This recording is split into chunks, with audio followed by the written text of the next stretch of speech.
गोर्खा आएर मलाई खुसी लाग्यो। आफ्नो जन्म थलो भन्नु त होइन, तर पुर्खाको थलो हो। सबै यहाँवासीलाई हेर्दाखेरि पनि खुसी लागेको छ। कति समयपछि आउनुभयो तपाईँ यहाँ? धेरै वर्षपछि आएको छ र अहिले चाहिँ नि देशमा शान्ति चाहिएको छ। कसैले कसैको पनि भलो नचिताओस्, भलो चिताओस् र केही खराब नचिताओस् भन्ने मेरो कामना छ। कोही पनि केही गर्नुलाई पनि डराउनु पर्दैन।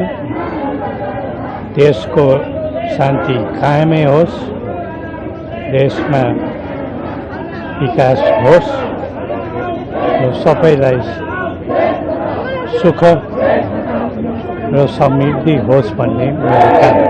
धन्यवाद।